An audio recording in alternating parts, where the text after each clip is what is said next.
But yeah, I'm curious. I'm curious about your question. I'm curious about also, how old are you? I'm 18. Okay, beautiful. Great time to be alive. It's always a great time to be alive. But 18 is fun and scary and stepping into adulthood. I love it. But yes, okay, what is your question? Beautiful Sophie. Oh, I can't remember it now. You can't remember it. Okay. Well, I actually had it right up here. Well, why don't you go ahead and ask just a simple question while I get your question queued up, okay?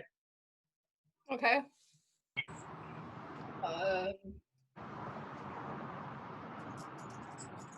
The cast of Chicago Fire as fun to hang out with offset. Yeah. I mean, even I would say even more so, because when we're on set, we're at work. I mean, we don't have to be too rigid in our behavior. We're crazy people, but offset, yeah. I mean, I actually just got off the phone with David Eigenberg, who plays Herman. We hadn't talked to each other in a minute. And so that was good to just touch base with him.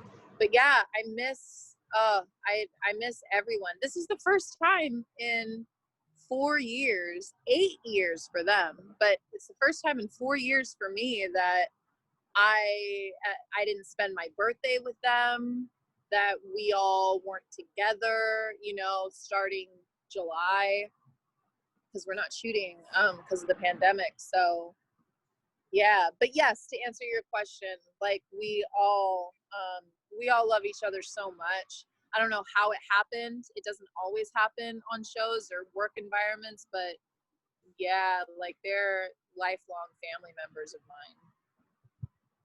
Well, that's great. So Sophie, here's what you wrote to me. You said, the question I would like to ask Miranda is, what is your number one piece of advice for people who aren't comfortable with the way they look? For example, say someone keeps comparing themselves to celebrities or their own family members. What advice would you give them? That's such a great question, Sophie. Something that I feel like I relate to. I think we all can relate to. I make up even, specifically women or people who identify as LGBTQ. All of us, people of color, everybody, that's something we all identify with. I identify with all those things, so that's naturally why I'm like, yeah, if you're brown and a woman and LGBTQ. So the advice that I would give, I had this realization when I was auditioning for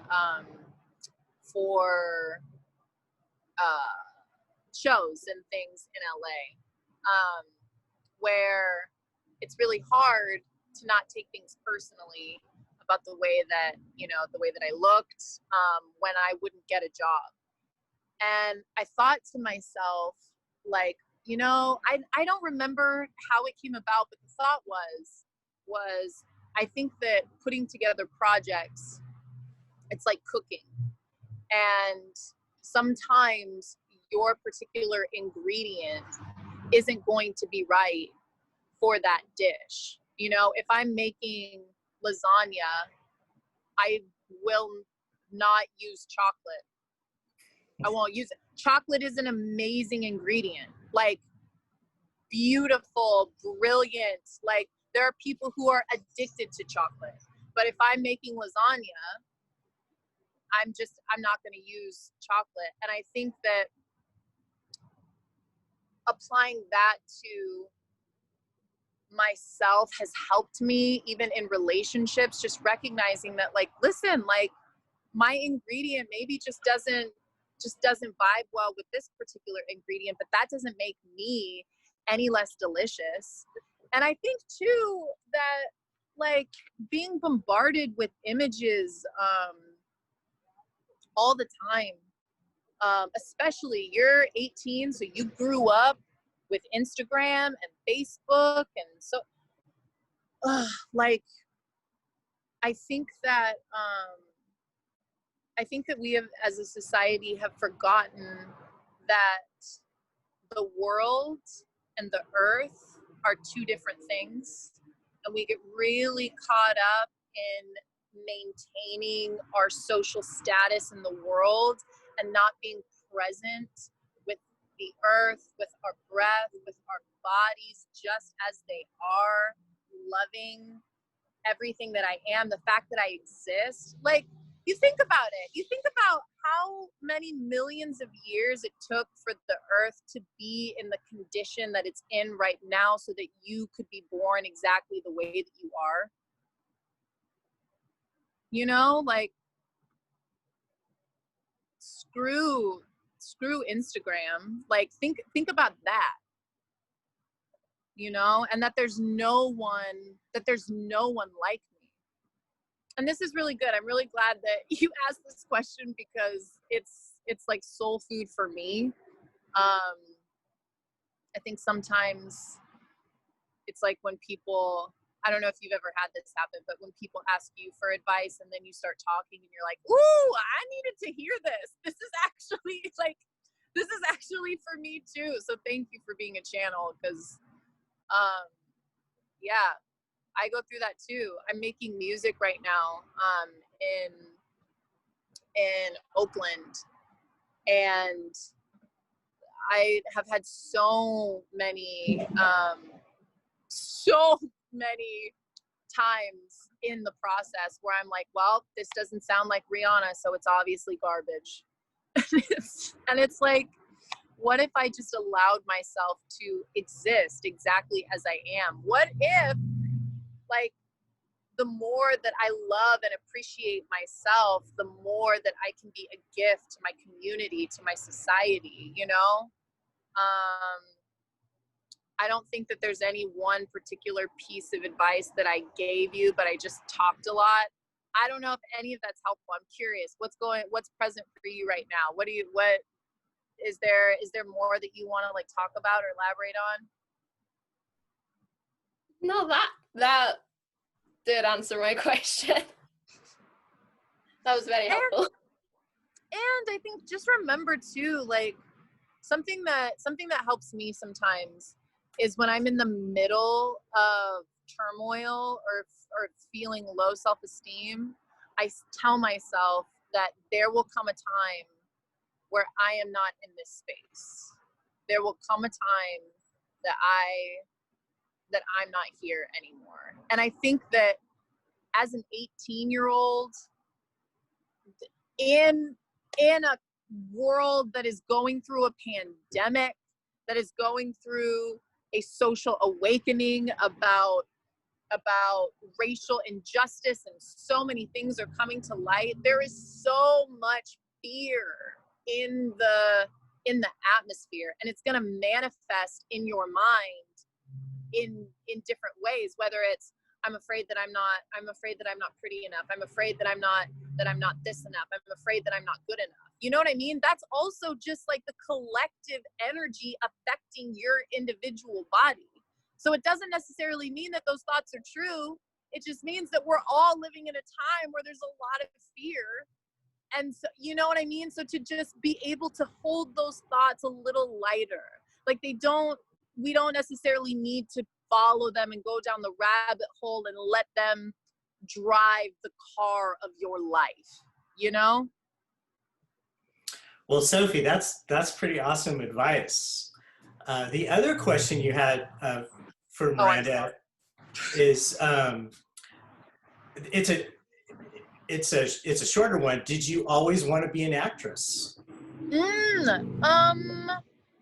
So I honestly, my dad is a jazz singer, and I always, like, there are pictures of me like at like 6-7 years old, like dressing up, pretending like I'm like a rock star singing on a stage. So I think I wanted to be a singer first, and then through junior company, actually, I discovered musical theater. And that was where I was like, ooh, storytelling is fun too. Ooh, okay. And then after I graduated from high school, I graduated from Roosevelt Performing Arts High School. I went to LA and initially wanted to do music first. And then I met my manager and she was like, well, I mostly represent actors. And that was how that happened. And the rest is history, right? And the rest is history, and there's more to be revealed. I'm super curious about I just turned 30. And so I'm super curious about, like, 20 to 30 was crazy. A lot of transformation, a lot of like goals reached. I'm really curious to see what happens from 30 to 40. So we'll see. The seeds that I'm sowing are seeds of music. So we'll see. And it was so fun to listen to you sing on the junior company show. That was a real treat. I know, little snippet. See, here's the thing. The next time that we do something like that, I got musicians now. I got tracks. It'll be better. But Yeah. but at that time, I think, especially during the pandemic and everything, it was just like simplicity. So, Sophie, can you tell us a little bit more about yourself? Are you interested in acting or singing? What kinds of things do you like to do? I like doing photography. Oh, fantastic. Wow. And I used to be in the school band when I was in primary and high school. I still have the instrument now, so I play it sometimes. And what did you play? In primary, I played the fiddle for like 2 months, gave up on that. And then trumpet, and then my music teacher was like, I've got 4 brand new saxophones that I bought. Do you want to try it? So I've been playing the saxophone for 8 years now. Fantastic. Wow. So 2 musicians here, right? I was gonna say, so I play the cello, and it's like bowing is hard. it's so many things. So I get it. I played the viola for a minute, and I was just like, no, this is not. I want to sit down. And Sophie, tell us a little bit more about the island you live on. Is it a big island? Is it like, do you see the ocean from where you live? Let's see if I can get it out. But I've literally got down there, you can see the water. Oh, totally. Yeah. So you live right next to the water. I live right across from the beach, so it's nice. That is really cool. I'm very excited you're in Scotland. My last name, Monroe, that's a very Scottish name, and I got to go to Scotland many years ago and get to see what a beautiful country it is. It really is. I went a couple years ago too. I went to Edinburgh, and then I went to the Highlands. Oh, it's beautiful, and just the people in Scotland. Like, y'all are beautiful people. I think that Edinburgh is the Chicago of Europe. Yeah, that's a beautiful city. Sophie, is there anything else you want to ask Miranda or say to her? Going to be a Chicago Fire question because that's all I've been watching. What's your favorite part about playing Stella Kid?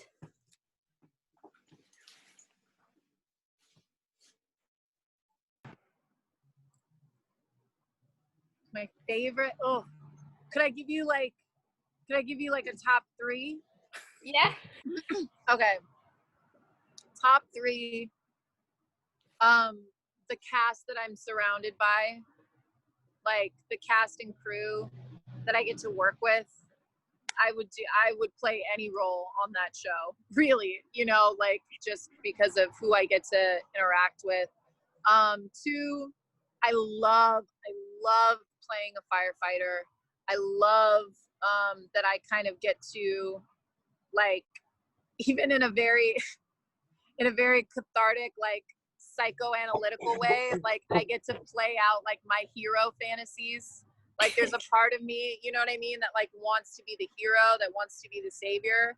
And so I don't think that that's very healthy in my day-to-day life, but it's really dope to be able to play that role and play the person that like is saving people on a day-to-day basis. Like I really love that about playing Stella. And I love that the writers allow her to be this multi-dimensional woman. Like she is fierce and masculine and still very sexy. And like, and you see her like in a relationship, like with a man where she feels like a woman. And I really like that. And they allow her to be strong and yet vulnerable and funny and still very to the point. Like I really love I love all of the different dimensions that I get to play with when I play her. I have a question for you. Okay, I have two. And then we'll go. Sorry, Donald. One is, what are some of your favorite things about Stella? Well, actually, what you would want to see more of. That's what I want to know. What would you want to see more of from Stella? And then what relationships on the show are you like curious about? Like what really makes you go, I want to know more about that? All right. For Stella, I want to see more of the Girls on Fire. Because, I don't know, seeing Stella take action and be the leader and show up all the leaders when she went to that conference was something like so empowering, and that was something I liked. As for the relationships, probably more about like Cap and Tony's family, because you don't hear about them much. Yes. And I think, so I've seen a lot on like the Chicago Fire fan pages. Everyone's doing like edits of Brett and Cassie and questioning whether or not they're going to become a couple. So that's something I think all Chicago Fire followers would really, really like to see more of. Yeah. Okay. I'm going to tell the writers. She's going to work on it.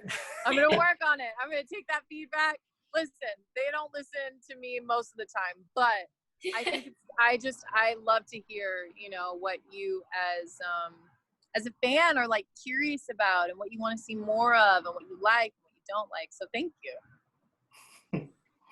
And Sophie, I have to say that I love the way you say empowering.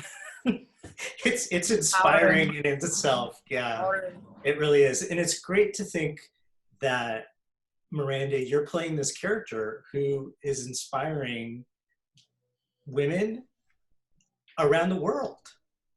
I mean, sometimes we forget what the reach of American culture is, and so I think that's a really wonderful thing.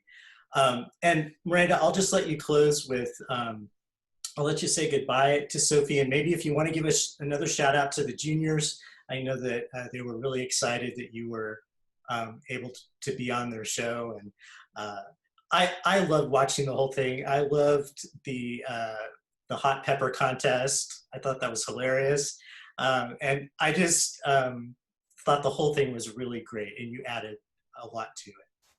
So I'll give you the last word. Sophie.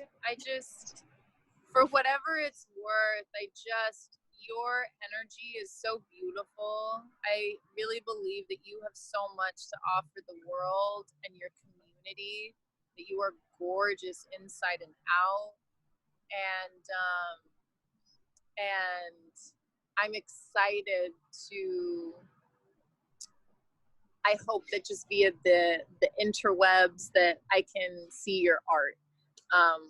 And I encourage you to just continue to keep creating. And I'm really grateful. I'm so grateful you did the contest and that we're here in this moment. And you even just were a channel for such wisdom for me. So thank you.